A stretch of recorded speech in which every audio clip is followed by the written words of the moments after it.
الواد الزوز راح ربطه في كرسي كانه حرامي، ورحنا ملبسينه نص الطوب الفوقاني لا مؤاخذه واحمر وهو لابس اسود. لو كنت شفت المنظر ده كان قلبك رقص من الضحك قد وسطك يجي 100 مره. ايوه يا خميس يا حبيبي، بس انا خايفه عليك، قلبي هيقف من الخوف. اتهد شويه يا اخويا، ده انت يا دوبك لسه خارج وعملت كل ده، امال اللي جاي ايه؟ اللي جاي زي اللي راح، كله رغاوي. يعني انت هتفضل رامي نفسك في النار كده على طول؟ تخافيش يا رمانه، النار ما بتحرقش مؤمن. انا ما بهزرش. ايه ده؟ ولا انا بهزر ولا انت شاكه اني مؤمن؟ لا طبعا يا اخويا، ربنا يزيد ويقوي ايمانك اكتر واكتر. امين ان شاء الله. بس انا والله خايفه عليك من اللبش ده. لبش ايه؟ هو انت عايزاني اسيب حق يا رمانه؟ اسيب الناس اللي خانوني وسلموني للحكومه؟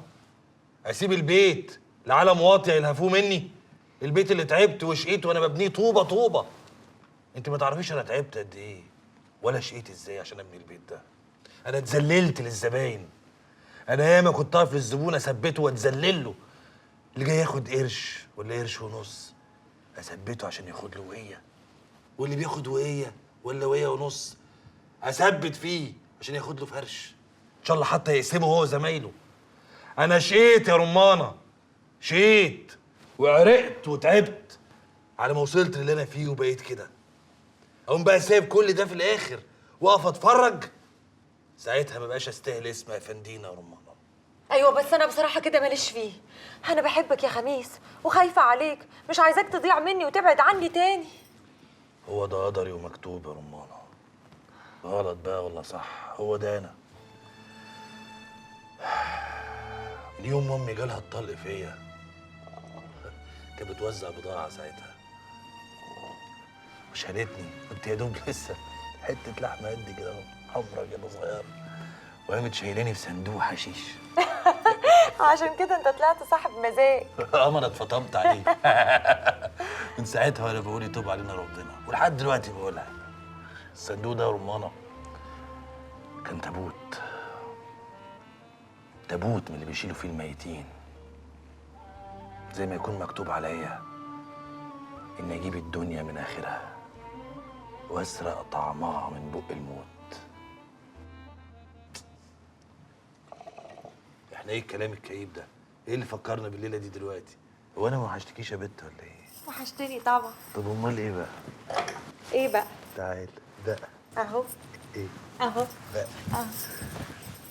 تلعبي ريست. ريست ده ايه؟ ريست يا بت، ريست دي لعبه النخبه. تعالي بس ما تخم.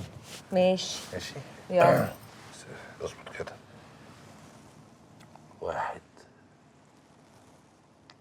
2 3. يا بنت القوية، يتوب علينا ربنا.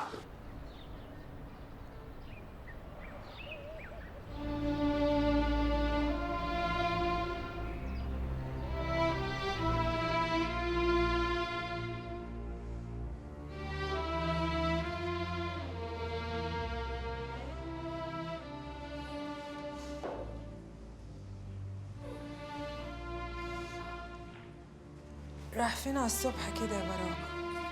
مالكيش في ايه؟ خليك في حالك. ما هو ده حالي، هو انا مش مراتك ولا ايه؟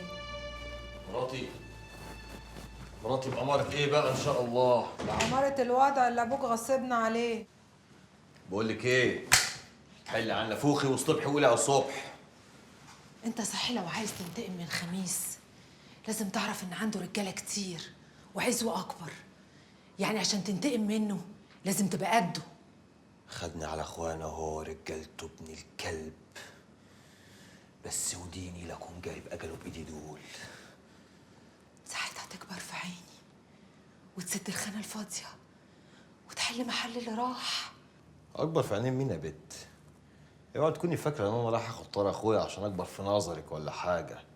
ده انت تبقي اتعبطتي قدك 10 مرات بيترموا تحت رجلي كل ليله. بس انت بتيجي كل ليله تترمي تحت رجلي وما بعبركش. عبري فيها يا بت!